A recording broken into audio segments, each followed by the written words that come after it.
আসসালামু আলাইকুম প্রিয় শিক্ষার্থী বন্ধুরা, আজকের এই ভিডিওতে তোমাদের স্বাগত জানাচ্ছি। আজকের এই পর্বে আমরা আলোচনা করব ক্রস গুণনের যে প্রোডাক্ট গুলো আছে কিভাবে করতে হয়। যে তোমরা গত পর্বে কিন্তু অলরেডি দেখেছো যে এ একটা ভেক্টর যদি থাকে যে এ এক্স আই প্লাস হচ্ছে আমাদের এ ওয়াই জে প্লাস হচ্ছে আমাদের এ জেড কে, ধরো এইরকম একটা ভেক্টর যদি তোমাকে আমি দিয়ে দেই, দেন আরেকটা ভেক্টর যদি আমি বি দেই যে বি একটা ভেক্টর হচ্ছে বি এক্স আই প্লাস হচ্ছে আমাদের বি ওয়াই জে প্লাস হচ্ছে আমাদের বি জেড কে। আমরা গত পর্বে শিখেছিলাম যে এই টাইপের দুইটা ভেক্টরকে কিভাবে ক্রস করতে হয়। তোমাদের জন্য আবার আমি রিভিউ করে দিচ্ছি একটু, যে এ ক্রস বি, জাস্ট দুইটা ভেক্টরকে যখন তুমি ক্রস করবা প্রথমে কিন্তু উপরে চোখটা বন্ধ করে আইজে কে লিখে নিবা, আইজে কে লিখে নিতে হবে। এরপরে কিন্তু এ ভেক্টর আমার প্রথমে আছে, সো এই ভেক্টরের যে সহগগুলো আছে a x a y a z, just এগুলো লিখে নিতে হয়, এ এক্স এ ওয়াই এবং কি বলতো আমাদের এ জেড। এরপরে সিমিলার ভাবে বি ভেক্টরের সহগগুলো লিখবো B X B Y B Z, so B X B Y এবং কি বলতো আমাদের বি জেড। এটাকে নির্ণায়ক প্যাটার্নে সাজিয়ে দেন আমরা যদি আই জে কে এর সাপেক্ষে বিস্তার করে দেই তাহলে কিন্তু ওই ভেক্টর দুইটার ক্রস গুণফল কিন্তু হয়ে যাবে। সো এই ভিডিওটা যারা দেখোনি অবশ্যই পর্ব একটা দেখে দেন এই ভিডিওটি শুরু করার অনুরোধ রইল তোমাদের প্রতি। এখন আসলে আমরা এই যে টপিক গুলো পড়লাম এই টপিকের বিভিন্ন ধরনের ম্যাথমেটিক্যাল টার্ম কেমন হয় সেগুলো নিয়ে আলোচনা করব। সো एग्जांपल 1 এ মনে করো এ একটা ভেক্টর আমি তোমাকে দিলাম যে এটা হচ্ছে 2i প্লাস হচ্ছে আমাদের 4j মাইনাস হচ্ছে 2k, আর একটা ভেক্টর দিলাম আমরা b, সেটা হচ্ছে আমাদের i মাইনাস j প্লাস হচ্ছে আমাদের 3k। তোমাকে বললাম যে এই দুইটা ভেক্টরের a ক্রস b কত হবে। হ্যাঁ, a ক্রস b হোয়াট, যে এই দুইটা ভেক্টরের ক্রস গুণফল আমরা কিভাবে করতে পারি।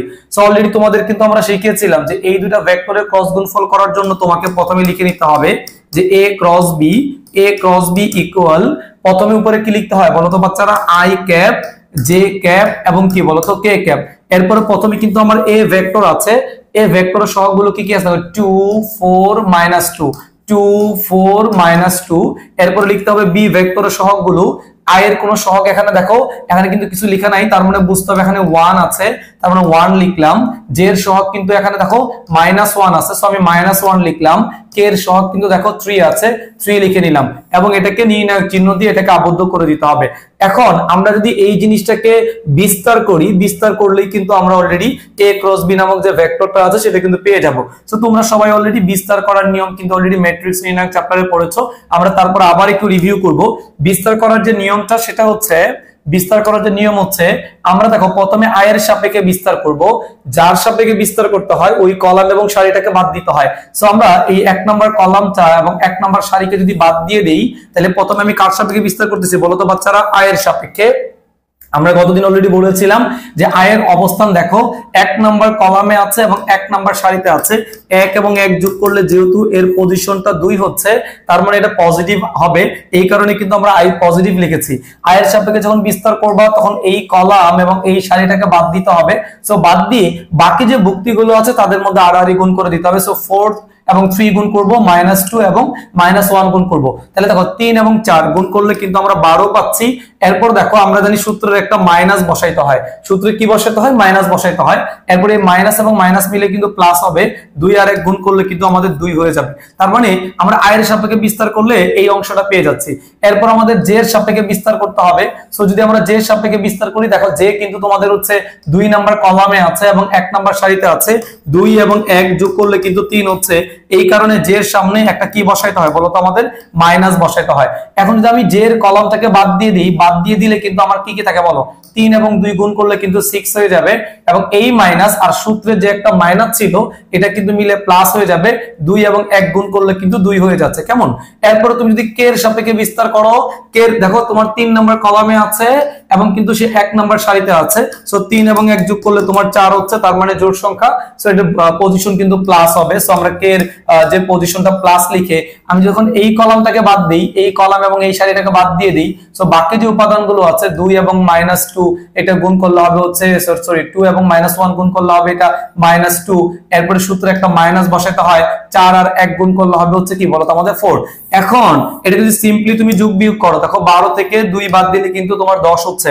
সো এটার প্রথম এলিমেন্টসটা কিন্তু হচ্ছে কত বলতো, 10i, এরপর 6 এবং 2 যোগ করলে কিন্তু 8 হচ্ছে, সো মাইনাস হচ্ছে কত বলো তো আমাদের 8j, এবং -2 -4 এই দুটো যোগ করলে কিন্তু -6 হচ্ছে, ওই মাইনাস আর প্লাস মিলে মাইনাস হয়ে যাবে, সো এটা কিন্তু আমরা পেয়ে যাচ্ছি 6k। এটাই হচ্ছে a এবং b এর ক্রস প্রোডাক্ট। কেমন? তাহলে দেখো কত সহজে আমরা কিন্তু a আর b এর ক্রস গুণফলটা বের করে ফেললাম। বাচ্চারা এখন যদি তোমাকে বলে না ক্রস গুণফল বের করা যাবে না, ক্রস গুণফলের মান বের করতে হবে, সো আমরা জানি যে ক্রস গুণফলের মান প্রকাশ করা হয় মডুলাস দিয়ে। এই মডুলাস বের করার ফর্মুলা হচ্ছে, তুমি যে এইখানে আয়ের যে সহগটা পেয়েছো, দেখো আয়ের সহগ কিন্তু আমাদের 10, সো আমরা এই 10টাকে প্রথমে কি করব বলো তো বাচ্চারা, স্কয়ার করব, প্লাস জে এর সহগ কিন্তু -8 আছে, সো -8 দেন কি বলো তো আমাদের স্কয়ার করতে হবে, প্লাস কে এর সহগ কিন্তু -6 আছে, সো -6 দেন স্কয়ার করতে হবে, এবং ফাইনালি এটা কিন্তু রুট করতে হবে। এখন যদি আমরা এটাকে ক্যালকুলেট করে ফেলি, তাহলে দেখো আমাদের আনসারটা কি আসে, যে 10 স্কয়ার, এটা করলে আমরা পাবো হচ্ছে 10 স্কয়ার, তোমার হচ্ছে এরপর আমরা পাচ্ছি হচ্ছে প্লাস -8, মাইনাস কে স্কয়ার করলে তো বুঝে পজিটিভ হয়ে যাবে, সো আমাদের 8 স্কয়ার, তারপর হচ্ছে আমাদের প্লাস, এরপর দেন আমাদের এটা ক্যালকুলেট করব আমরা, যে 10 স্কয়ার প্লাস হচ্ছে আমাদের 8 স্কয়ার প্লাস হচ্ছে আমাদের 6 স্কয়ার, মাইনাস কে স্কয়ার করলে পজিটিভ, সো আমি লিখছি না, এটার স্কয়ার করলে এটা পাবো হচ্ছে আমরা যে মানটা পাবো সেটাকে যদি রুট করে দিই, তাহলে আমরা এটা আনসার পাচ্ছি 10√2। তুমি চাইলে এটা দশমিকে নিতে পারো, বা এটাকে তুমি চাইলে কিন্তু এইভাবে রেখে দিতে পারো। তাহলে এটাই কিন্তু হচ্ছে আমাদের a ক্রস b এর যে উত্তরটা আছে। এভাবে আমরা দুইটা ভেক্টরকে চাইলে ক্রস গুণফল করতে পারি, এবং চাইলে ক্রস গুণফলের যে মডুলাসটা আছে এটাও কিন্তু আমরা বের করে ফেলতে পারবো। কেমন? ওকে, এখন আসেন যদি আমরা পরবর্তী এক্সাম্পলটা করতে চাই, যে এই এক্সাম্পলটা হচ্ছে এ একটা ভেক্টর দেওয়া আছে, যে ভেক্টরটা হচ্ছে আমাদের mi প্লাস হচ্ছে আমাদের 2j প্লাস হচ্ছে আমাদের 3k, একটা ভেক্টর দিলাম, b নামক একটা ভেক্টর দিলাম হচ্ছে আমাদের 4i মাইনাস j প্লাস হচ্ছে আমাদের 2k। দেখেন এখন প্রশ্ন হচ্ছে m নামক একটা চলক আমি এখানে কিন্তু দিয়ে দিয়েছি, যে m এর মান কত হলে a ও b ভেক্টর দুটি পরস্পর সমান্তরাল হবে। কেমন? সমান্তরাল হবে। আচ্ছা দেখো বাচ্চারা, এখানে কিন্তু একটা শর্ত বলে দিচ্ছে যে ভেক্টর দুইটাকে সমান্তরাল বানাইতে হবে। এই সমান্তরাল বানানোর জন্য m এর মানটা কত হবে? এই টাইপের ম্যাথ গুলো কিন্তু তোমাদের এমসিকিউ এর জন্য, একাডেমিক টু অ্যাডমিশন সব জায়গায় কিন্তু বেশ গুরুত্বপূর্ণ ম্যাথ এগুলো। কেমন? এখন সমান্তরাল যেহেতু বলেছে, সো আমরা একটা শর্ত জানি যে দুইটা ভেক্টরের যদি আমরা ক্রস গুণফল করি এবং ক্রস গুণফলের মান যদি 0 হয়, তাহলে কিন্তু ভেক্টর দুইটা পরস্পর কি হয়ে যায়? সমান্তরাল হয়ে যায়, তাই না? এটা আমরা শিখেছিলাম যে দুইটা ভেক্টরের ক্রস গুণফল 0 হলেই ভেক্টর দুইটা পরস্পর কি হবে? সমান্তরাল হবে। তাহলে আমাদের প্রথম কাজ হচ্ছে এই যে a আর b আছে, এই ভেক্টর দুইটাকে ক্রস করতে হবে আমাদের। তাহলে চলো আমরা আগে প্রথমে a আর b ভেক্টর দুইটাকে ক্রস করে ফেলি। তাহলে প্রথমে লিখে নিলাম যে a ক্রস b, অনুরূপভাবে আমরা সলভ করব, যে প্রথমে আমরা i লিখবো, দেন j লিখবো, দেন k লিখবো, এরপর দেখো m2 3, তাহলে আমরা লিখে নিলাম যে m2 3, এরপর যে 4 1 2, 4 1 2। সিমিলার ভাবে কিছুক্ষণ আগে তোমাদের যে ম্যাথটা করিয়েছি, প্রথমে আমরা i এর সাপেক্ষে বিস্তার করব। সো আমরা i এর সাপেক্ষে যদি বিস্তার করি, তাহলে কিন্তু এই কলাম এবং এই সারিটাকে আমাদের বাদ দিয়ে দিতে হবে। সো আমরা বাদ দিব, বাদ দিয়ে যে জিনিসটা পাচ্ছি এখানে দেখো, যে এই 2 এবং 2 গুণ করলে পাচ্ছি হচ্ছে 4, এই মাইনাস আর সূত্রে মাইনাস মিলে প্লাস, 3 আর 1 গুণ করলে কিন্তু আমরা 3 পেয়ে যাচ্ছি। এরপর j এর জন্য তোমরা জানো j এর সামনে একটা মাইনাস বসাইতে হয়। সো j এর সাপেক্ষে যখন বিস্তার করব তখন এই কলাম বাদ যাবে, m আর 2 গুণ করলে হবে 2m, সূত্রের মাইনাস 3 এবং 4 গুণ করলে কিন্তু কত হচ্ছে বলো তো বাচ্চারা? 12 হয়ে যাচ্ছে, তাই না? বলো। এখন k এর সাপেক্ষে যদি বিস্তার করো, তোমরা জানো যে k এর সাপেক্ষে বিস্তার করলে পজিটিভ বসাইতে হয়। সো প্লাস কে আমি বসাইলাম, প্লাস কে, এবং এই কলাম যদি বাদ দিয়ে দেই আমরা, এবং এই সারিও যদি বাদ দিয়ে দেই, তাহলে দেখো m এর সাথে -1 গুণ করলে হচ্ছে -m, সূত্রের একটা মাইনাস বসবে, 4 দুগুণে কত হচ্ছে বলো তো আমাদের 8। তাহলে এই যে জিনিসটা পাইলাম, তুমি চাইলে এটাকে আরেকটু সিম্পলিফাই করে নিতে পারো।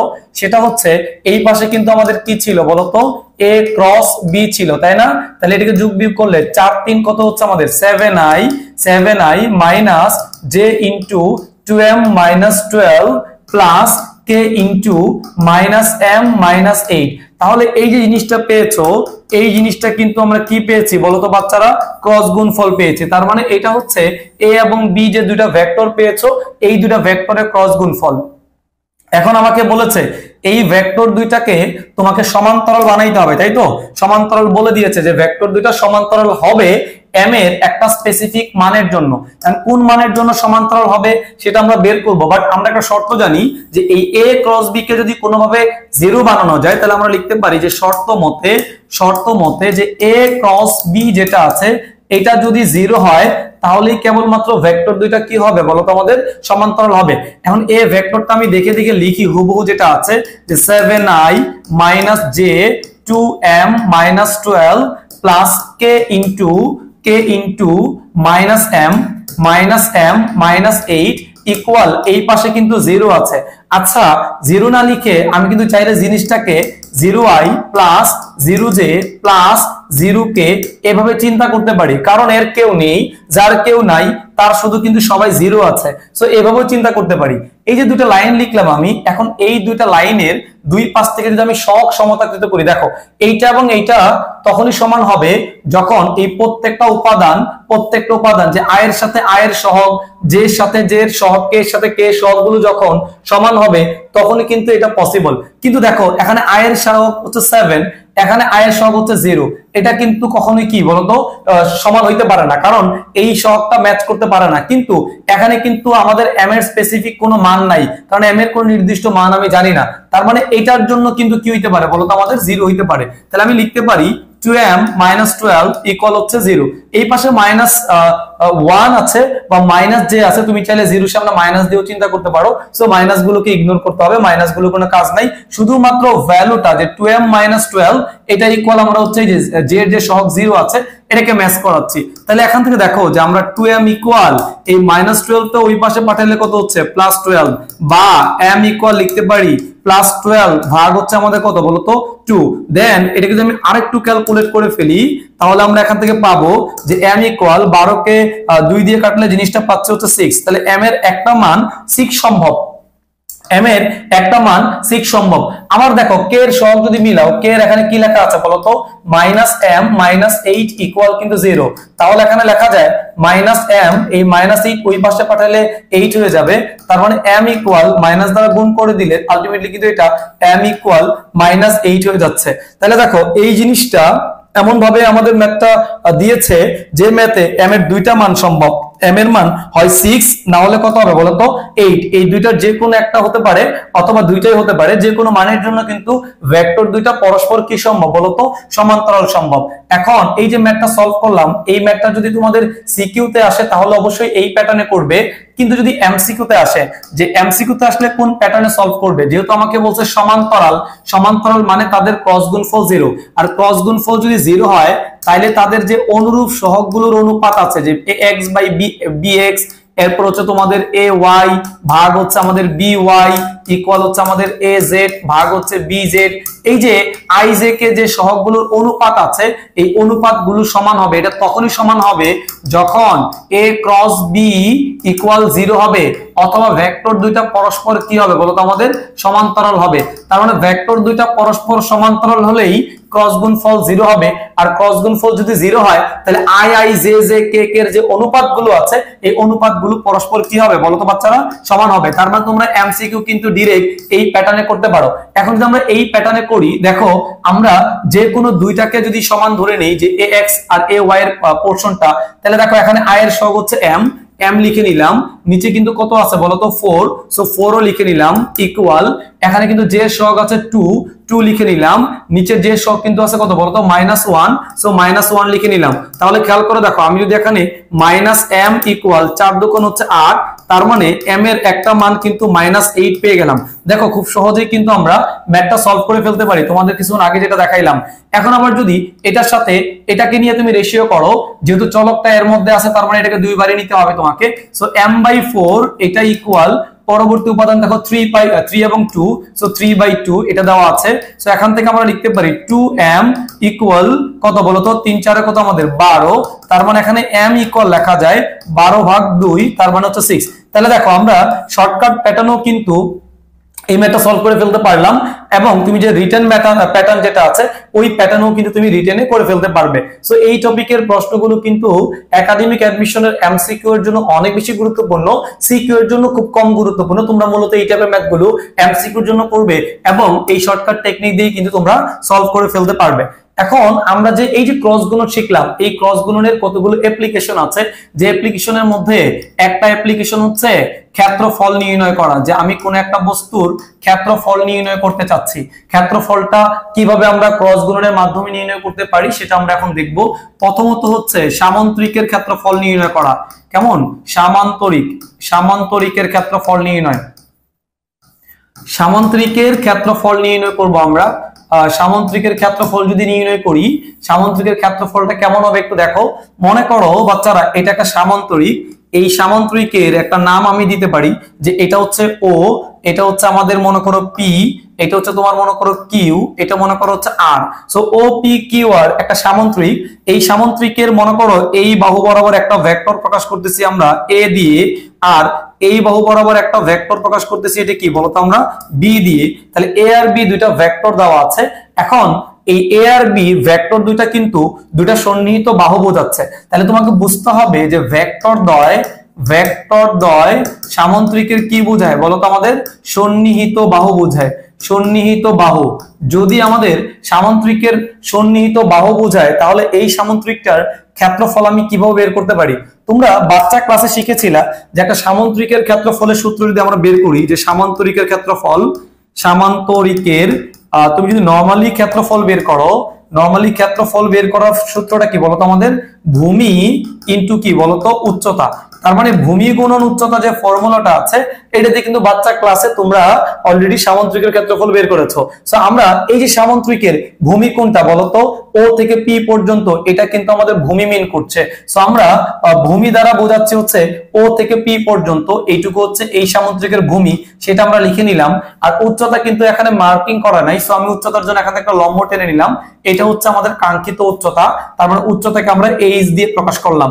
এখন দেখো বাচ্চারা, এই এইচ এর ভ্যালু কিন্তু আমি জানি না, বাট আমি এই এ এবং বি ভেক্টরের মধ্যবর্তী কোণটাকে যদি থিটা চিন্তা করি, যে মধ্যবর্তী কোণ থিটা ধরলাম, তাহলে দেখো এই যে এখানে যদি আমি লম্বটা যেই বিন্দুতে হয়েছে যদি এম ধরে নেই, ও আর এম কিন্তু একটা সমকোণী ত্রিভুজ ফর্ম করছে। দেখো এই যে ছোট্ট একটা পোরশন, এটা কিন্তু একটা সমকোণী ত্রিভুজ ফর্ম করেছে। তাহলে এই সমকোণী ত্রিভুজের এই বাহুটার নাম কিন্তু অতিভুজ। অতিভুজ এর সাথে কোণ তৈরি করেছে, তার মানে এটা হচ্ছে আমাদের ভূমি, এটা হচ্ছে আমাদের অতিভুজ, আর এই এইচটা কিন্তু এখানে লম্বের কাজ করছে। সো তোমরা জানো যেহেতু তোমাকে এইচ এর মান বের করতে হবে, তার মানে লম্বের মানটা বের করতে হবে, এবং এই ত্রিভুজের অতিভুজ কিন্তু বি ভেক্টর। সো তুমি জানো যে বি ভেক্টর তো দেওয়াই থাকবে প্রশ্নের মধ্যে, আমাদের মিশন হচ্ছে এইচটা বের করা। তাহলে সমকোণী ত্রিভুজের ত্রিকোণমিতিক যে অনুপাতগুলো আছে, লম্ব বাই অতিভুজ মানে তোমরা অলরেডি জানো সাইন ফাংশন হবে। সো আমরা যদি এখান থেকে সাইন থিটা লিখতে চাই, তাহলে সাইন থিটা এটা ইকুয়াল হচ্ছে লম্ব। লম্ব দেখো বাচ্চারা এইচ, সো আমরা এখানে এইচ লিখলাম। আর অতিভুজ মানে হচ্ছে এই বাহুটা, তাহলে এই বাহু বরাবর ভেক্টর হচ্ছে আমাদের বি, আর বি ভেক্টরের মান কত হবে বলো তো? আমাদের বি হবে। তাহলে এখান থেকে তুমি যদি এইচ লিখতে চাও, দেখো এইচ ইকুয়াল কিন্তু লেখা যায় কত বলো তো? আমাদের বি সাইন থিটা। তাহলে আমরা এইচ এর পরিবর্তে কিন্তু বি সাইন থিটা লিখতে পাচ্ছি। কেমন? এখন আসো যদি আমরা এটাকে আরেকটু ক্যালকুলেট করি, তাহলে বিষয়টা কেমন হবে দেখো। এই যে ওপি, ওপি দ্বারা কিন্তু যে ভেক্টরটা বোঝায় তার নাম হচ্ছে কিন্তু এ। তাহলে আমাদের প্রথমে এই ওপি মানে হচ্ছে এ ভেক্টরের মান বসাইতে হবে, আর এইচ দ্বারা কিন্তু আমরা কি বুঝি বলতো? B sine theta. তার মানে জিনিসটা কিন্তু দাঁড়াইলো কত বলতো? B sine theta. তাহলে দেখো সামান্তরিকের ক্ষেত্রফল এটা কিন্তু এ বি সাইন থিটা দাঁড়াচ্ছে। বাচ্চারা গত ক্লাসে কিন্তু আমরা একটা জিনিস তোমাদেরকে শিখিয়েছিলাম যে এ ক্রস বি এটা ইকুয়াল কিন্তু দাঁড়ায় যে ইটা এ বি সাইন থিটা, যখন তুমি ভেক্টর আকারে লিখবা। বাট যখন এ ক্রস বি এর আমরা মডুলাস করব, এই মডুলাস করলে কিন্তু আমাদের শুধুমাত্র এ বি কি বোঝাবে বলো তো? আমাদের সাইন থিটা বোঝাবে, তাই না? তাহলে বলো এ বি সাইন থিটার পরিবর্তে আমরা চাইলে কিন্তু a ক্রস b লিখতে পারি। তার মানে এই যে তুমি ab sin থিটা পেয়েছো, ab sin থিটার পরিবর্তে কিন্তু আমরা চাইলে a ক্রস b এর কি পাই বলো তো আমরা মডুলাস পাই। তাহলে দেখো সামন্ত্রিকের ক্ষেত্রফল হচ্ছে দুইটা ভেক্টরের ক্রস গুণফলের মডুলাসের সমান। দুইটা ভেক্টরের ক্রস গুণফলের মডুলাস মানে হচ্ছে ওই ক্রস গুণফলের মান বোঝাচ্ছে, তাই না? তাহলে আমরা এখান থেকে সামারি টানতে পারি যে সামন্ত্রিকের ক্ষেত্রফল হচ্ছে ভেক্টর দ্বয়ের ক্রস গুণফলের কি বলতো আমাদের মান। হ্যাঁ, সামন্ত্রিকের ক্ষেত্রফল হবে ভেক্টর দুইটার ক্রস গুণফলের কি বলতো মান। এটাই হচ্ছে সামন্ত্রিকের ক্ষেত্রফল। এখানে একটা মজার বিষয় আছে, তুমি যখন ক্ষেত্রফলটা বের করেছো বাচ্চারা, ক্ষেত্রফল কিন্তু ক্রস গুণনের মাধ্যমে বের করেছো। ক্রস গুণনের মাধ্যমে যে আউটপুটটা পাওয়া যায় সেই আউটপুট কিন্তু একটা ভেক্টর রাশি হয়। তাহলে আমরা নিঃসন্দেহে বলতে পারি আজকের আলোচনায় যে ক্ষেত্রফলটা আমরা নির্ণয় করছি এই ক্ষেত্রফল কিন্তু একটা ভেক্টর রাশি। মনে রাখবে ক্ষেত্রফল কিন্তু একটা ভেক্টর রাশি। কেন? কারণ ক্ষেত্রফলটা আমরা ক্রস গুণনের মাধ্যমে পাচ্ছি। এখন তুমি যদি মনে করো এটার দিক বের করতে চাও যে এটার দিক আসলে কোন দিকে হবে, তো তোমরা সবাই জানো যে দিক বের করতে হয় ডান হাতি স্ক্রু নিয়ম অনুসারে। আমরা যদি ক্লকওয়াইজ ঘোরাই তাহলে জিনিসটা নিচের দিকে চলে যাবে, আর এন্টি ক্লকওয়াইজ ঘোরাইলে কোন দিকে ওঠে বলতো উপর দিকে ওঠে। দেখো এখানে প্রথম ভেক্টর কিন্তু কে ছিল বলতো? প্রথম ভেক্টর কিন্তু আমাদের a ছিল, আর দ্বিতীয় ভেক্টর কিন্তু কি ছিল বলতো b। তাহলে আমি যদি চিত্রটাকে পাশে আবার একটু আঁকার চেষ্টা করি, বাচ্চারা একটু দেখো যে আমাদের এই হচ্ছে সামন্তরিক, এই সামন্তরিকের এই বাহু বরাবর যদি আমরা a বুঝাই আর এই বাহু বরাবর যদি আমরা b বুঝাই, এদের মধ্যবর্তী কোণ যদি থিটা হয়, দেখো তোমার প্রথম ভেক্টর কিন্তু a ছিল, তাহলে a থেকে যদি b এর দিকে ঘোরাও, দেখো আমি কিন্তু এই বরাবর ঘোরাচ্ছি, এই বরাবর ঘোরাইলে এদের লম্ব যেটা হবে বা দিক যেটা হবে এটার ডিরেকশন কিন্তু এই তল বরাবর কোন দিকে হবে বলো তো আমাদের উপর দিকে। তার মানে তুমি যদি এটাকে একটা তল কল্পনা করো, এই তলের যদি এই বাহু বরাবর একটা ভেক্টর কাজ করে আর এই বাহু বরাবর যদি একটা ভেক্টর কাজ করে, তাহলে এদের যে ডিরেকশনটা সেটা সব সময় এই তলের লম্ব বরাবর কোন দিকে হয় বলো তো আমাদের? হয় উপর দিকে হবে, না হলে কোন দিকে হবে? নিচের দিকে হবে। সো যেহেতু আমি a থেকে b এর দিকে ঘুরতেছি, তার মানে সব সময় তলের কোন দিকে হবে বলো তো আমাদের? এটা উপর দিকে। তাহলে দেখো ক্ষেত্রফল বাচ্চারা, ক্ষেত্রফল এটা কিন্তু নিঃসন্দেহে একটা কি রাশি বলো তো আমাদের? ভেক্টর রাশি। মনে রাখবে এটা কিন্তু অনেক কনফিউশন তৈরি করে, এটা কিন্তু একটা ভেক্টর রাশি। এবং এই ক্ষেত্রফলের মান হচ্ছে বা ক্ষেত্রফলের ভ্যালুটা হচ্ছে, এই ক্ষেত্রফলটার ভ্যালু হচ্ছে ওই ভেক্টর দুইটার ক্রস গুণফলের মডুলাস বা মান। এবং যদি এর দিক বের করতে চাও, এর যে দিক হবে ওই তলের লম্ব বরাবর। হ্যাঁ, ওই তলের কি লম্ব বরাবর। এই লম্ব বরাবর হয় উপর হবে, উপর বা কোন দিকে বলতো? নিচে। উপরে বা নিচে যে কোনো একটা দিকে হবে। আমি যদি প্রথম ভেক্টর a ধরে নিই তাহলে এটা উপর দিকে যাচ্ছে। আবার যদি মনে করো b থেকে a এর দিকে যাই, হ্যাঁ, তখন তার ডিরেকশন কিন্তু কোন দিকে চলে যাবে? নিচের দিকে। আমরা গত পর্বে কিন্তু ডান হাতি স্ক্রু নিয়মটা বুঝিয়েছিলাম, তোমরা অবশ্যই ওই পর্বের ক্লাসটি ক্লিয়ার হয়ে নিবে। তাহলে দেখো আমরা কিন্তু অলরেডি সামন্ত্রিকের ক্ষেত্রফল বের করে ফেললাম। যে সামন্ত্রিকের ক্ষেত্রফল বের করার যে ফর্মুলাটা সেটা হচ্ছে যে ভেক্টর দুইটা দেওয়া থাকবে, ওই ভেক্টর দুইটাকে ক্রস করে তাদের মডুলাস বের করলেই কিন্তু আমরা সামন্ত্রিকের ক্ষেত্রফলটা পেয়ে যাব। ওকে বাচ্চারা, এবার আসো ত্রিভুজ ক্ষেত্রের ক্ষেত্রফল। এরপর আমরা যদি কোন একটা ত্রিভুজ ক্ষেত্রের ক্ষেত্রফল নিয়ে আলোচনা করতে যাই, যে কোন একটা ত্রিভুজ ক্ষেত্রের ক্ষেত্রফল কেমন হবে, তো তোমরা ত্রিভুজ ক্ষেত্রের ক্ষেত্রফল কিভাবে বের করবে? ধরো আমরা কোন একটা ত্রিভুজ এখানে নিলাম, এই ত্রিভুজের এই বাহু বরাবর একটা ভেক্টর প্রকাশ করলাম, এই বাহু বরাবর একটা ভেক্টর প্রকাশ করলাম।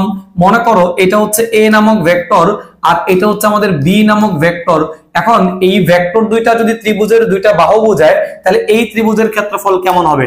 তোমরা বাচ্চা ক্লাসে কিন্তু শিখছিলা যে একটা ত্রিভুজের ক্ষেত্রফল, তাই না? দেখো একটা ত্রিভুজের ক্ষেত্রফল যেটা আছে, এই ত্রিভুজের ক্ষেত্রফল হচ্ছে হাফ ইন্টু ভূমি ইন্টু কি বলতো আমাদের?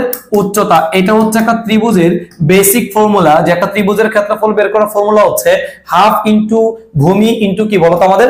উচ্চতা। তাহলে এখন আসো যে এই যে আমরা জিনিসটা পাইলাম, ত্রিভুজের তুমি চাইলে একটা নাম দিতে পারো, এটা p, এটা হচ্ছে q, আর এটা কি বলতো আমাদের? r। এবং এই ত্রিভুজের দেখো এই বাহু বরাবর একটা ভেক্টর b প্রকাশ করেছি আমরা, আর এই বাহু বরাবর একটা ভেক্টরকে কি প্রকাশ করেছি? a।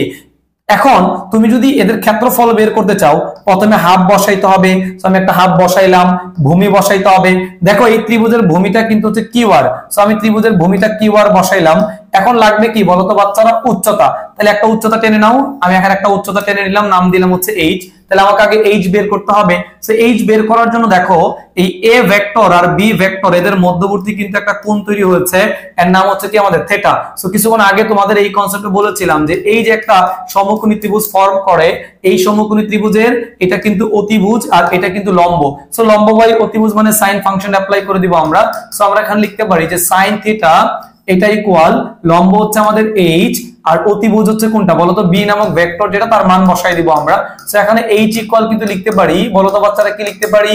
B sine theta. So H এর পরিবর্তে কিন্তু আমরা বি সাইন থিটা লিখতে পারবো। কেমন? এখন এই উচ্চতার জায়গাটাকে আমি আগে এইচটা লিখে নিলাম। এখন যদি মান বসাই, দেখেন হাফ কিউআর, এই কিউআর এটা দ্বারা কিন্তু এ ভেক্টর বোঝাচ্ছে। সো আমাকে এখানে এ ভেক্টরের মান বসাইতে হবে। এ ভেক্টরের মান বসাইলাম। এইচ দ্বারা কিন্তু আমরা বি সাইন থিটা বোঝাচ্ছি। সো আমরা বি সাইন থিটা এটাও বসাই নিলাম। এখন বাচ্চারা কিছুক্ষণ আগে দেখো এই জিনিসটাই পড়লাম যে এ বি সাইন থিটা, এই অংশটা দ্বারা আমরা বুঝি এ ক্রস বি এর modulus. A B sine theta এই অংশটা দ্বারা কিন্তু আমরা এ ক্রস বি এর মডুলাস বুঝি। সো সামনে একটা হাফ আছে আর এই অংশটা দ্বারা আমরা বুঝবো এ ক্রস বি এর কি বলতো? আমাদের মডুলাস। তাহলে এটাই হচ্ছে কোন একটা ত্রিভুজ ক্ষেত্রের ক্ষেত্রফল। ত্রিভুজ ক্ষেত্রের কি বলতো? আমাদের ক্ষেত্রফল বের করা ফর্মুলা। ক্ষেত্রফল বের করা ফর্মুলা, যে এই ফর্মুলা দিয়ে তুমি চাইলে খুব সহজেই কিন্তু একটা ত্রিভুজ ক্ষেত্রের ক্ষেত্রফল বের করে ফেলতে পারবে। যে এ ক্রস বি এর সামনে একটা কি বসাইতে হবে? হাফ। তুমি এটাকে আরেকটু সহজ করে কিন্তু চিন্তা করতে পারো। দেখো বাচ্চারা, আমি কিছুক্ষণ আগে কিন্তু একটা সামন্ত্রিকের ক্ষেত্রফল পড়েছি, তাই না বলো? তার মানে দেখো এটা কিন্তু একটা সামন্ত্রিক ছিল। এই সামন্ত্রিকের যখন দুইটা বাহু ছিল তখন তার ক্ষেত্রফলের সূত্র কিন্তু কি ছিল বলতো? এ ক্রস বি ছিল। এখন এই সামন্ত্রিকের তুমি যদি একটা কর্ণ টেনে নাও, কর্ণ টেনে নিলে দেখো এখানে কিন্তু আলটিমেটলি দুইটা ত্রিভুজ মিন করে। এই যে একটা ত্রিভুজ, এই একটা ত্রিভুজ, তার মানে সামন্ত্রিকের ভিতরে কিন্তু দুইটা ত্রিভুজ আছে। যদি একটা কর্ণ টানো, তাহলে এই ত্রিভুজের ক্ষেত্রফল যদি তোমার হচ্ছে মনে করো আমি ক্যালকুলেট করি, আর এই ত্রিভুজের ক্ষেত্রফল যদি ক্যালকুলেট করি, সো দুটো ত্রিভুজের ক্ষেত্রফল যোগ করে দিয়েও কিন্তু আমি পুরো সামন্ত্রিকের ক্ষেত্রফলটা বের করে ফেলতে পারি। তাহলে মনে রাখবে সামন্ত্রিকের ক্ষেত্রফল যেটা হবে, সো ত্রিভুজের ক্ষেত্রফল হবে পুরো ক্ষেত্রফলটার অর্ধেক, অথবা দুইটা ত্রিভুজের ক্ষেত্রফল যদি যোগ করে দাও তাহলে কিন্তু পূর্ণাঙ্গ একটা সামন্ত্রিকের ক্ষেত্রফল কিন্তু পেয়ে যাচ্ছ। তুমি চাইলে এটাকে এভাবেও মনে রাখতে পারো। এখন বাচ্চারা দেখো, যদি সন্নিহিত না বুঝায় বাহু না বুঝিয়ে আমি সামান্তরিকের যদি কর্ণ বোঝায়, সামান্তরিকের যদি বাহুগুলো না বুঝিয়ে কর্ণ বোঝায়, তাহলে ক্ষেত্রফল কেমন হবে? দেখো সামান্তরিকের কর্ণ বোঝালে তাহলে আমরা ক্ষেত্রফলটা কিভাবে বের করব? দেখেন এটা একটা সামান্তরিক আমরা এঁকে নিলাম। এই সামান্তরিকের মনে করেন যে এই বাহু বরাবর একটা ভেক্টর মিন করলাম, যার নাম দিলাম হচ্ছে আমরা এ নামক ভেক্টর, আর এই দিক বরাবর একটা ভেক্টর দিলাম, সেটার নাম দিলাম হচ্ছে আমরা বি নামক ভেক্টর নাম দিলাম। তাহলে দেখেন এই যে সামন্ত্রিকের দুইটা কর্ণ, একটা হচ্ছে এ নামক কর্ণ আর একটা হচ্ছে বি নামক কর্ণ, এই দুইটা কর্ণ যদি বোঝায় তাহলে এই সামন্ত্রিকটার ক্ষেত্রফল কেমন হবে সেটা আমরা বের করতে যাচ্ছি। একটু খেয়াল করলেই তুমি এটা আনসার পাবা। দেখো তো এই সামন্ত্রিকের মধ্যে মোট ত্রিভুজ কয়টা আছে? দেখো এটা একটা ত্রিভুজ, এটা একটা ত্রিভুজ, এটা একটা ত্রিভুজ, এটা একটা ত্রিভুজ, তার মানে মোট এখানে চারটা ত্রিভুজ আছে। সো চারটা ত্রিভুজ, যদি চারটা ত্রিভুজের মধ্যে আমি যদি কোনোভাবে ধরো একটা ত্রিভুজের ক্ষেত্রফল, মনে করো আমি এই অংশটার ক্ষেত্রফল যদি বের করে ফেলতে পারি খুব সহজে, এই অংশটার ক্ষেত্রফল যদি আমরা বের করে ফেলতে পারি, তাহলে কিন্তু 4 দিয়ে গুণ করলেই পুরা সামন্ত্রিকটার ক্ষেত্রফল বের হয়ে যাবে। তাহলে আমার এখন মিশনটা হচ্ছে এই যে সিলেক্ট করা যে পোরশনটা আছে, এই পোরশনটার ক্ষেত্রফল বের করতে। কিভাবে বের করবো? দেখো পুরা ভেক্টরটাকে যেহেতু তুমি এ নাম দিয়েছো, তার মানে এই অংশটা কিন্তু হচ্ছে a/2 নামক ভেক্টর। হ্যাঁ, এটা কিন্তু তোমার হচ্ছে a/2 নামক ভেক্টর, এবং এই যে অংশটুকু আছে এটার নামও কিন্তু তোমাদের হচ্ছে a/2 নামক ভেক্টর, এবং এই উপরের যে সেগমেন্টটা আছে এটাও হচ্ছে একটা a/2 নামক ভেক্টর, এবং এই যে পোরশনটা আছে এটাকেও কিন্তু আমরা এখন a/2। তার মানে দেখো এই ত্রিভুজের সরি ওগুলো তো আমরা বি ধরে নিয়েছি, তার মানে এগুলোকে আমরা এ ধরবো না, এগুলো যেহেতু আমরা বি ধরে নিয়েছি, সো এটাকে আমরা এটা না ধরে আমি এটাকে b/2 দিব। তার মানে এই অংশটা হচ্ছে b/2 নামক ভেক্টর, আর এটা হচ্ছে কি বলতো আমাদের b/2 নামক ভেক্টর। সো তুমি এই পুরোটা যেহেতু a ছিল তার মানে এইটুকু তো অর্ধেক আছে, এইটুকু তো অর্ধেক আছে, আর এটা যদি পুরোটা b ছিল এইটুকু b/2, এইটুকু b/2। এখন আমরা যে পোরশনটা পেয়ে গিয়েছি অলরেডি, এই পোরশনটা নিয়ে কাজ করব। আমি একটু যদি তোমাদেরকে একটু সিলেক্ট করে দেখাই যে এই যে পোরশনটা আছে, যে অংশটা আমি মার্কিং করে দিলাম, আমি প্রথমে এই অংশটার ক্ষেত্রফল বের করতে যাচ্ছি। এই পুরো অংশ যেটা আছে এটার একটা ক্ষেত্রফল বের করব, কারণ এই একটা অংশের ক্ষেত্রফল যদি বের করতে পারি, বের করে যদি আমি এটাকে 4 দিয়ে গুণ করে দিই, তাহলে কিন্তু পুরো অংশটার ক্ষেত্রফল পেয়ে যাব। তাহলে আসেন ত্রিভুজ ক্ষেত্রে ক্ষেত্রফল বের করার সূত্র আমরা কি শিখলাম কিছুক্ষণ আগে, কিন্তু অলরেডি আমরা শিখেছি যে এই সিলেক্ট করা অংশটার ক্ষেত্রফল আমরা বের করতে চাই। সো সিলেক্ট করা অংশের ক্ষেত্রফল বের করার সূত্র কি বলেন তো? ত্রিভুজ ক্ষেত্রে ক্ষেত্রফল যদি বের করি আমরা, যে ত্রিভুজ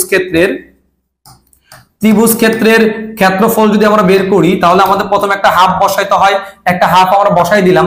এরপর কি বসাইতে হয় বলতো? আমাদের প্রথম বাহু। তাহলে এই ত্রিভুজের প্রথম বাহু কিন্তু আমাদের হচ্ছে এইটা, এটার মান কত বলতো? a/2। তার মানে এটা হচ্ছে আমাদের a/2 নামক একটা ভেক্টর, এর সাথে ক্রস করতে হবে, এর সাথে ক্রস করতে হবে আমাদের এই ভেক্টরটাকে। তাহলে এই ভেক্টরটার নাম কিন্তু আমাদের b/2। তাহলে এটা কিন্তু হচ্ছে আমাদের b/2 নামক একটা ভেক্টর। তাহলে দেখো half into a cross b, but আমাদের এই ভেক্টর গুলো যেহেতু a/2 b/2 আকারে আছে, এই জন্য কিন্তু a/2 এবং b/2 আকারে লিখলাম। এখন তুমি যদি এটাকে ক্যালকুলেট করো তাহলে আসলে কি পেয়ে যাবে দেখো তো বাচ্চারা।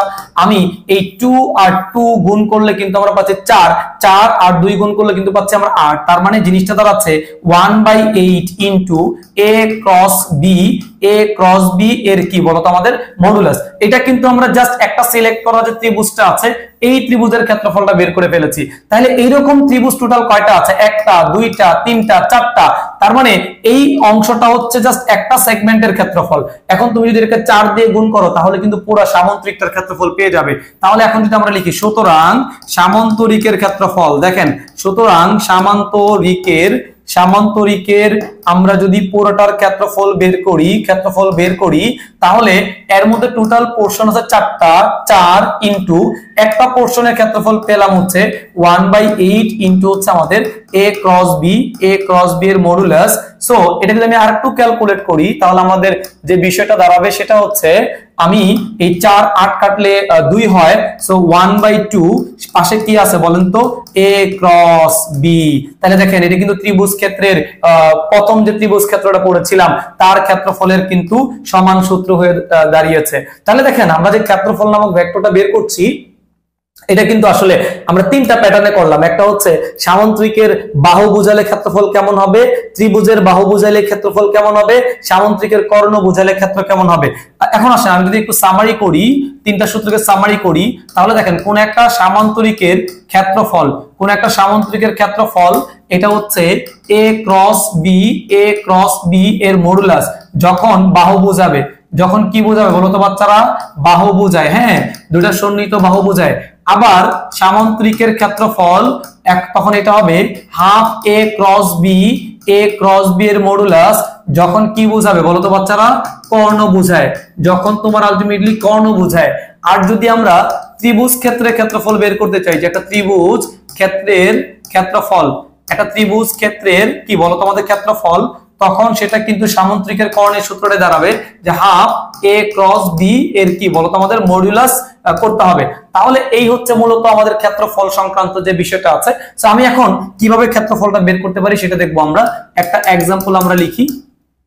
ধরেন এখানে একটা সামান্তরিক নিলাম, এই সামান্তরিকের আমরা দুইটা বাহু দিয়ে দিচ্ছি। মনে করেন এই একটা বাহু দিয়ে দিচ্ছি হচ্ছে আমরা একটা বাহু দিয়ে দিলাম হচ্ছে 2i প্লাস হচ্ছে 4j প্লাস হচ্ছে মনে করেন 3k, আর এই বাহু বরাবর একটা ভেক্টর দিয়ে দিলাম এটা b দিলাম হচ্ছে 4i মাইনাস j প্লাস হচ্ছে কি বলেন তো 2k। তাহলে দেখেন আপনাকে দুইটা ভেক্টর দিয়ে দিলাম এবং এই ভেক্টর দুইটা কিন্তু দ্বারা এই সামান্তরিকের কি বোঝাচ্ছে বলেন তো? দুইটা সন্নিহিত বাহু বোঝাচ্ছে। এখন আমাকে বললো যে এই যে সামান্তরিকটা আছে এই সামান্তরিকের ক্ষেত্রফল কত সেটা আপনাকে বের করতে বলেছে। তাহলে আমরা জানি যে দুটো সামান্তরিকের যদি বাহু বোঝায় দুটো ভেক্টর, তাহলে তার ক্ষেত্রফল হবে তাদের কি? ক্রস গুণফল। তাহলে আমরা প্রথম কাজ হচ্ছে এই a আর b ভেক্টরের ক্রস গুণফলটাকে বের করে ফেলবো।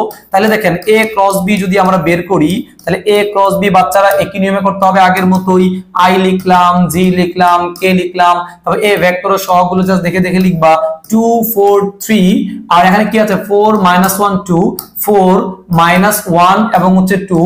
সো এটাকে যদি আমরা এখন নির্ণয় করে সাজাই বা নির্ণয় বিস্তার করে দিই, এটাকে আমরা প্রথমে আমরা আয়ের সাপেক্ষে বিস্তার করব।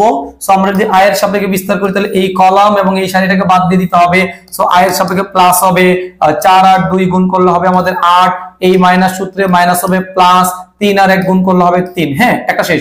এরপর আমরা জানি যে এর জন্য একটা মাইনাস দিতে হয়, মাইনাস দিয়ে দিলাম। দেন এই কলামটা বাদ চলে যাবে, 2 আর 2 গুণ করলে হচ্ছে 4, সূত্রে মাইনাস 3 4 গুণ করলে কত হয় বলো তো আমাদের 12। এরপর কে এর সাপেক্ষে বিস্তার করলে প্লাস দিতে হয় আমরা জানি। সো প্লাস কে, সো এই কলামটা যদি আমরা বাদ দিয়ে দেই, সো 2 আর -1 গুণ করলে হবে -2, সূত্রের মাইনাস 4 4 কত হচ্ছে বলো তো, এটা আমাদের 16 হয়ে যাচ্ছে। কেমন? এখন ক্যালকুলেট করেন, 8 আর 3 যোগ করলে কিন্তু কত হবে বলেন তো, এটা আমাদের 11 হয়ে যাবে, তাই তো? সো এটা হচ্ছে আমাদের 11i। সো এটার মান পাচ্ছি আমরা হচ্ছে 11i। তারপরে 12 থেকে 4 গেলে হচ্ছে আমাদের -8, ওই মাইনাস আর মাইনাস মিলে হবে প্লাস। সো এটা পাচ্ছি আমরা 8j এবং 16 আর 2 যোগ করলে কিন্তু -18 হচ্ছে, ওই মাইনাস আর প্লাস মিলে মাইনাস হবে, তার মানে হচ্ছে 18k। তাহলে এটা পাইলাম হচ্ছে a ক্রস b, তার মানে ক্রস গুণফল পাইলাম। বাট আমাকে কিন্তু ক্ষেত্রফল বের করতে বলেছে। সো আমরা জানি, সুতরাং লিখতে পারি সামান্তরিকের ক্ষেত্রফল, যেহেতু বাহু বোঝাচ্ছে, সুতরাং সামান্তরিকের ক্ষেত্রফলটা কেমন হবে? সো সামান্তরিকের ক্ষেত্রফলটা হবে, আমরা আগে সূত্রটা লিখে নিব যে a ক্রস b এর কি বলতো আমাদের মডুলাস। a ক্রস b এর কি আমাদের মডুলাস বের করতে হবে। তুমি চাইলে এটাকে বর্গ একক লিখতে পারো, তাহলে আমাকে এই যে ভেক্টর দুইটার ক্রস গুণফল বের করেছো, এখন আমাকে এটার মডুলাস আগে বের করতে হবে। সো আমি আগে মডুলাসটা বের করে নিচ্ছি, এটার মডুলাসটা বের করে নিচ্ছি আমরা, যে a ক্রস b এর মডুলাস যদি আমরা বের করি তাহলে কি লিখি বলতো বাচ্চারা? আয়ের সহগ হচ্ছে 11, সো 11 এর উপরে স্কয়ার হবে প্লাস 8 এর উপরে স্কয়ার হবে, সো এটাও আমরা দিয়ে দিলাম প্লাস, এখানে কিন্তু 18 আছে -18, এটার উপরে কিন্তু কি স্কয়ার হবে, দেন ফাইনালি রুট করতে হবে। সো এটাকে যদি আমরা ক্যালকুলেট করি, এখন বাচ্চারা দেখেন ক্যালকুলেট যদি করি, আসেন একটু ক্যালকুলেট করলে এটার মানটা আমাদের কি দাঁড়ায় একটু দেখে নিই আমরা। এটা ক্যালকুলেট করলে দাঁড়াবে যে 11 স্কয়ার, এরপরে প্লাস আপনাদের 8 স্কয়ার, এরপর হচ্ছে প্লাস আপনাদের -18, মানে হচ্ছে বুঝেন মাইনাস প্লাস হয়ে যাবে। সো আমি শুধু ভ্যালুটা লিখে নিচ্ছি, আপনারা করে নেন যে 18 স্কয়ার, একটু সবাই নিজেরা করে নেন তাহলে আপনাদের সুবিধা হবে। 8 স্কয়ার করলাম প্লাস হচ্ছে -18 স্কয়ার, 11 স্কয়ার, 8 স্কয়ার এবং -18 স্কয়ার। এটা ক্যালকুলেশন করলে যে আনসারটা বের হলো, এটাকে যদি আমরা রুট করে দিই, এখন রুট ওভার আনসার করে দেই, তাহলে এটা মান পেয়ে যাচ্ছে আমরা দশমিকে যদি নেন তাহলে হচ্ছে 22.56, 22 দশমিক কত বলে তোমাদের 56। আর এটার একক মানটা যেহেতু 22.56 পেয়েছেন, সো আমরা এখানে মানটা লিখতে চাই যে 22 দশমিক হচ্ছে কত 56। চাইলে আপনি একক লিখতে পারেন, বর্গ একক, কেমন একটা বর্গ একক। তাহলে এটা হচ্ছে সামান্তরিকের কি বুঝাইলে বলো তো আমাদের বাহু বুঝাইলে। সেম ম্যাথটা যদি বাহু না বুঝে জাস্ট প্রশ্নের মধ্যে বলে দেয় যে উক্ত ভেক্টর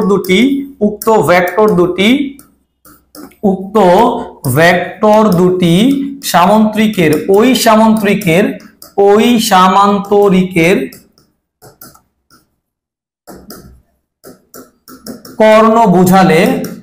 কর্ণ বুঝালে তার ক্ষেত্রফল কত, তার কি বলতো আমাদের ক্ষেত্রফল কত হবে, এটা তোমাকে বের করতে বলেছে। তাহলে দেখো আমরা কিন্তু সমস্ত ডাটাগুলো প্রায় বের করে ফেলেছি।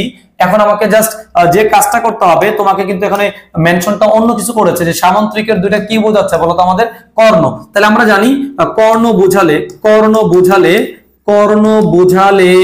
সামান্তরিকের ক্ষেত্রফল এটা ইকুয়াল সূত্র হচ্ছে, সামনে একটা হাফ বসাইতে হয়, a ক্রস b এর কি বলতো আমাদের মডিউলাস, আর ক্ষেত্রফলের জন্য চাইলে লিখতে পারো বর্গ একক। কেমন? এখন হাফ তো নিলাম আমরা, জাস্ট a ক্রস b এর মান তো তুমি অলরেডি বের করেছো 22.5, এর সাথে গুণ করে দিব আমরা 22.56 যেটা আছে। সো এটাকে যদি আমরা এখন 2 দিয়ে ভাগ করে দেই, 2 দিয়ে ভাগ করলে আমার মানটা দাঁড়াবে হচ্ছে 11.2 কি বলতো আমাদের 8 এত বর্গ একক। কেমন? এত বর্গ একক। সিমিলার ভাবে যদি ওই বাহু দুইটা কোনো ত্রিভুজের ওই ভেক্টর দুইটা ত্রিভুজের বাহু বোঝায়, তাহলেও কিন্তু এই সূত্র দিয়েই কিন্তু তোমরা চাইলে ক্রস গুণফলটা কি করতে পারবে, বের করে ফেলতে পারবে। এভাবেই সাধারণত আমরা দুইটা ভেক্টরের তোমার হচ্ছে ক্রস গুণফল করার মাধ্যমে আমরা ক্ষেত্রফলটা কিন্তু নির্ণয় করে ফেলতে পারি। কেমন? এখন তোমাদের যদি আমরা HW দিই, যে একটা ভেক্টর যদি দিই বা একটা ত্রিভুজের ক্ষেত্রফল যদি বলি, মনে করো একটা ত্রিভুজ আমি তোমাকে দিলাম এই প্যাটার্নে, এই প্যাটার্নে দিলাম যে এই একটা ত্রিভুজ আছে, এই বিন্দুটা স্থানাঙ্ক দিলাম 2 4 1, এই বিন্দু স্থানাঙ্ক দিলাম হচ্ছে 4 3 -1, এই বিন্দু স্থানাঙ্ক দিলাম 2 5 6। মনে করো কতগুলো বিন্দু আমি দিয়ে দিলাম। এই ত্রিভুজের নাম দিতে পারি যে PQR একটা ত্রিভুজ দিলাম। যে তোমাকে বললাম যে এই ত্রিভুজের কি বের করো, ক্ষেত্রফল বের করো। এই ত্রিভুজের ক্ষেত্রফল বের করো, যে ত্রিভুজটির ক্ষেত্রফল কত, ত্রিভুজের কি বলতো আমাদের ক্ষেত্রফল কত, এটা আমাকে বের করতে বলতে পারে ত্রিভুজের ক্ষেত্রফল কত। তাহলে আমরা জানি ক্ষেত্রফল বের করার নিয়ম হচ্ছে ক্রস গুণন করে করতে হয়, কারণ ক্ষেত্রফল হচ্ছে একটা ক্রস প্রোডাক্ট। সো আমি যদি এটার ক্ষেত্রফল নির্ণয় করতে চাই তাহলে দেখো এখানে কিন্তু আমাদের স্পেসিফিক ভাবে কোনো ভেক্টর দেওয়া নাই, জাস্ট তিনটা বিন্দু দেওয়া আছে। সো এই বিন্দুগুলো থেকে আমাকে কিন্তু আগে ভেক্টর বানাইতে হবে। মনে করো এই বাহু বরাবর আমি একটা ভেক্টর কিন্তু মেনশন করতে পারি, যে এই বাহু বরাবর একটা ভেক্টর নিব হচ্ছে আমরা এ ভেক্টর, একটা এ ভেক্টর নিব, আর এই বাহু বরাবর একটা ভেক্টর নিব। মনে করো এগুলো যেহেতু কোনো দিক দিয়ে দেয় নাই, সো তুমি ইচ্ছা মতো তুমি বসাই দিতে পারবা যে এটা এ ভেক্টর আর এটা বি ভেক্টর। সো এই এ আর বি ভেক্টর আগে তোমাকে বের করতে হবে। এখন আসেন এ আর বি ভেক্টর যদি আমি বের করতে চাই তাহলে এ নামক ভেক্টর কিভাবে বের করতে হয় তোমরা অলরেডি দুটা একটা বিন্দু থেকে ভেক্টর বানানো শিখেছো। যে এটাকে যদি আমি কিউ লিখতে চাই, যে কিউ একটা ভেক্টর আকারে যদি মান দিই, তাহলে কিউ ইকুয়াল হচ্ছে এই বিন্দুর সাথে জাস্ট তোমাকে আই জে কে বসাইতে হবে। তার মানে হচ্ছে 2i, এটা হবে তোমাদের 2i প্লাস হচ্ছে আমাদের 4j মাইনাস প্লাস আর 1 মানে হচ্ছে শুধু কে হবে। যদি এটাকে আমি আর নামক একটা ভেক্টর চিন্তা করি তাহলে এটা হবে এরকম যে 4i প্লাস হচ্ছে আমাদের 3j মাইনাস হচ্ছে কে। অনুরূপ ভাবে তুমি যদি এখন হচ্ছে পি নামক একটা ভেক্টর এখানে ধরে নাও, যে পি নামক ভেক্টরটা হচ্ছে এরকম যে 2i প্লাস হচ্ছে 5j প্লাস হচ্ছে কি বলতো আমাদের 6k। তার মানে বিষয়টা অনেক সোজা, যে তোমাকে হচ্ছে যেই বিন্দু দেওয়া থাকবে বিন্দুর সাথে আইজে কে বসালে কিন্তু ভেক্টর হয়ে যাবে। এখন তুমি কি করতে যাচ্ছ বলতো বাচ্চারা, এ নামক ভেক্টরটা বের করতে যাচ্ছ। তাহলে এ নামক যে ভেক্টরটা আছে, এ নামক ভেক্টর মানে কি বলতো আমাদের কিউআর না বলো। এ নামক ভেক্টরটা দ্বারা কি বোঝাচ্ছি আমরা, কিউ থেকে আর পর্যন্ত এ নামক ভেক্টরটা দ্বারা কিন্তু কিউআর বোঝাচ্ছে। তার মানে কিউআর আমাকে এই জিনিসটা বের করতে হবে। এখন এটা বের করার নিয়ম হচ্ছে পরে কে আছে বলতো আমাদের আর ভেক্টর আছে। সো পরে যেহেতু আর আছে, আর ভেক্টর থেকে মাইনাস করতে হবে কোনটা বলতো আমাদের কিউ ভেক্টরটা। তার মানে তুমি যখন দুটো বিন্দু থেকে ভেক্টরে কনভার্ট করবা সব সময় পরের বিন্দুটা থেকে তোমাকে কি করতে হবে, আগের ভেক্টর যেটা আছে সেটাকে মাইনাস করলে কিন্তু নতুন ভেক্টর পেয়ে যাবা। ওকে, তাহলে আমরা আর থেকে বাদ দিই। দেখেন আর এর এখানে কত আছে বলেন তো 4i থেকে যদি 2i কে মাইনাস করি তাহলে আলটিমেটলি কিন্তু এটা পাবো হচ্ছে আমরা প্লাস 2i পাবো। এরপরে 3j থেকে যদি আমরা মাইনাস 4j করি তাহলে কিন্তু এটা আমরা মাইনাস j পাবো। এরপরে মাইনাস কে থেকে যদি আরেকটা কে কে মাইনাস করি তাহলে কিন্তু এটা আমরা মাইনাস 2k পাচ্ছি। তাহলে দেখেন আমরা নতুন কিন্তু একটা ভেক্টর পেয়ে গেলাম, তাই না? এটা হচ্ছে আমাদের a নামক একটা ভেক্টর পেয়ে গেছি। অনুরূপ ভাবে আমি b নামক একটা ভেক্টর বের করতে চাই।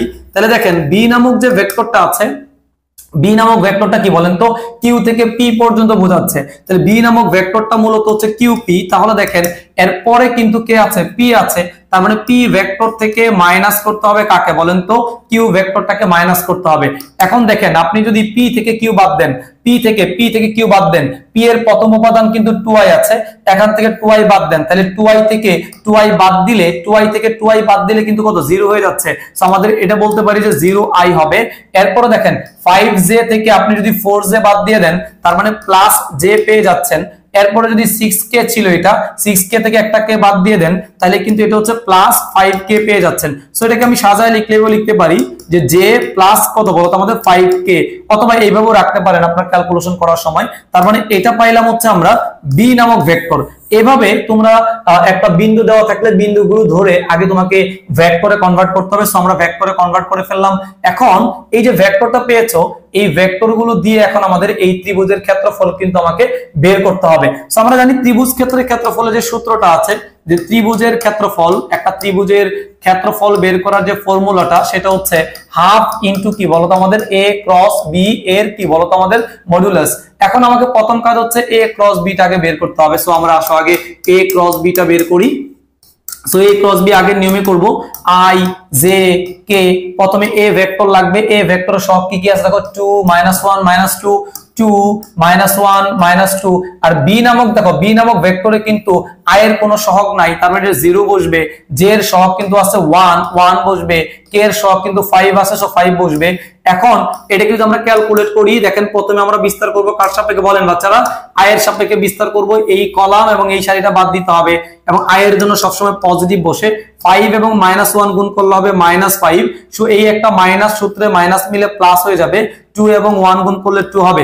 এরপরে জে এর জন্য কিন্তু আমরা বিস্তারে মাইনাস ব্যবহার করি, তাই না বলো? এখন এই কলাম বাদ দিতে হবে, এই সারি বাদ দিতে হবে। 5 এবং 2 গুণ করলে কিন্তু 5 দুগুণে 10 হচ্ছে এবং এই মাইনাস সূত্রে মাইনাস কিন্তু প্লাস হবে, প্লাস 2 আর 0 গুণ করলে কিন্তু আমাদের 0 হয়ে যাচ্ছে। প্লাস এখন আমি কে এর সাপেক্ষে বিস্তার করব, তোমরা জানো কে এর জন্য প্লাস হয়, অনেকবার প্র্যাকটিস করেছি আমরা। সো এখন এই কলাম বাদ দেন এবং এই সারিটা বাদ দেন। সো আলটিমেটলি কে এর সাপেক্ষে যদি বিস্তার করেন 2 এবং 1 গুণ করলে 2 হবে, এই মাইনাস সূত্রে মাইনাস মিলে প্লাস হবে, 0 আর 1 গুণ করলে 0 হয়ে যাবে। কেমন? ওকে, এখন যদি এটাকে আমরা সাজায় লিখি আর কি, তাহলে বিষয়টা কেমন দাঁড়াচ্ছে, -5 থেকে তুমি যদি 2 বাদ দিয়ে দাও অথবা এটাকে যোগ বিয়োগ করলে এটা হচ্ছে আমাদের -3i এবং এটা তো 0, তোমার 10 এবং মাইনাস গুণ করলে হবে আপনাদের 10j, আর এটা 0 হওয়ার কারণে প্লাস কি পাইলাম বলেন তো 2k। তাহলে এটা পেয়েছি আমরা a এবং b যে ভেক্টর দুইটা আছে তাদের ক্রস গুণফল পেয়েছি। এখন ক্ষেত্রফল বের করতে গেলে কিন্তু এটার মান আমাকে বের করতে হয়। তাহলে আসেন এই a ক্রস b এর মডুলাস যদি আমরা বের করি মান, তার মানে এটার i এর সহগ হচ্ছে -3 দেন স্কয়ার প্লাস j এর সহগ হচ্ছে -10 দেন স্কয়ার প্লাস কে এর সহগ হচ্ছে 2 দেন স্কয়ার। ফাইনালি এটাকে রুট করতে হবে, তাই না বলেন? এখন যদি এটাকে আমরা মডুলাস ক্যালকুলেট করি আর কি, আপনারা সবাই ক্যালকুলেট করে নেবেন যে 3 স্কয়ার প্লাস হচ্ছে আপনাদের -10 স্কয়ার প্লাস হচ্ছে আপনাদের 2 স্কয়ার। এটা ক্যালকুলেশন করলাম, করে আপনাকে যদি রুট করি আমরা, আবার একটু করি, 3 স্কয়ার, আমার ক্যালকুলেটর সমস্যা করছে। 3 স্কয়ার প্লাস হচ্ছে 10 স্কয়ার প্লাস হচ্ছে 2 স্কয়ার। আপনারা অবশ্যই ক্যালকুলেশন গুলো একটু নিজেরা করে নেবেন, কারণ আমার ক্যালকুলেটরে একটু প্রবলেম দেখা দিচ্ছে। সো 10 পয়েন্ট কত বলেন তো 63, এটা পাইলাম হচ্ছে a ক্রস b এর কি বলেন তো মডুলাসের যে ভ্যালুটা আছে। এখন আপনি যদি লিখেন, সুতরাং ত্রিভুজ ক্ষেত্রে ক্ষেত্রফল, সুতরাং ত্রিভুজের ক্ষেত্রফল সূত্রটা আগে লিখে নিলাম, হাফ ইনটু হচ্ছে আপনাদের a ক্রস b এর কি বলেন তো আমাদের মডুলাস, এবং লিখতে পারেন বর্গ একক। আপনারা সবাই কিন্তু ক্যালকুলেশন গুলো একটু নিজেরা করে নেবেন বাসায়, কারণ এখানে আমার ক্যালকুলেটর প্রবলেম হওয়ার কারণে মান সমস্যা হলেও হতে পারে। দেখেন, আমি মানটা বসাই দিলাম, হাফ ইনটু এইটুকুর মান কিন্তু কত পেয়েছি বলেন তো 10.63। সো 10.63 এটাকে আমাদের 2 দিয়ে ভাগ করতে হবে। সো ভাগ করে দিলাম 2 দিয়ে। সো ক্যালকুলেশন করলে পাচ্ছি আমরা হচ্ছে 5.31 এত বর্গ একক। হ্যাঁ, এত বর্গ একক। এটাই হচ্ছে কিন্তু উক্ত ত্রিভুজ ক্ষেত্রের কি বলতো আমাদের ক্ষেত্রফল। এভাবেই কিন্তু তুমি ত্রিভুজটার ক্ষেত্রফল চাইলে কিন্তু কি করতে পারো, বের করে ফেলতে পারো। তাহলে দেখো, আমরা এই সামন্ত্রিক সূত্রটাকে অ্যাপ্লাই করে আমরা কিন্তু খুব সহজেই ত্রিভুজ ক্ষেত্রের ক্ষেত্রফল এবং হচ্ছে তোমার কোন একটা সামন্ত্রিকের ক্ষেত্রফল খুব সহজে আমরা বের করে ফেলতে পারি। এম এর মান কত হলে সমান্তরাল হবে, অথবা দুটো ভেক্টরকে কিভাবে তোমরা সরাসরি ক্রস করবা, এই ধরনের প্রোডাক্ট কিন্তু আমরা খুব সহজেই করে ফেলতে পারি। তাহলে আজকের এই ভিডিওটি এই পর্যন্ত। আমরা পরবর্তী যে লেকচারটি আছে বা পর্বটি আছে, সেই পর্বে আমরা আলোচনা করব কিভাবে আয়তন বের করতে হয়, ভেক্টরগুলো লম্ব ভেক্টর কেমন হবে, অথবা একাধিক ভেক্টর বা 3টা ভেক্টর একই সমতলে থাকার শর্ত কি হবে। তোমরা অবশ্যই এই ভিডিওটি দেখতে থাকো, এবং ভিডিও যদি ভালো লেগে থাকে তোমরা অবশ্যই আমাদের চ্যানেলটি সাবস্ক্রাইব করবে এবং বন্ধুদের সাথে শেয়ার করবে। তোমাদের অনুপ্রেরণা, তোমাদের এই যে আমাদের প্রতি যে উৎসাহ, সেটা কিন্তু আমাদের ভালো লাগা সৃষ্টি করবে। এবং আমরা কিন্তু প্রতিনিয়ত ডিটেলসে যে কন্টেন্ট গুলো বানাচ্ছি, এই কন্টেন্ট গুলো কিন্তু বানাতে উৎসাহিত হব। তো সবার জন্য শুভকামনা রইল। আশা করি ক্রস গুণনের পর্ব 3 সবাই অবশ্যই দেখবে। সবার জন্য শুভকামনা। আসসালামু আলাইকুম।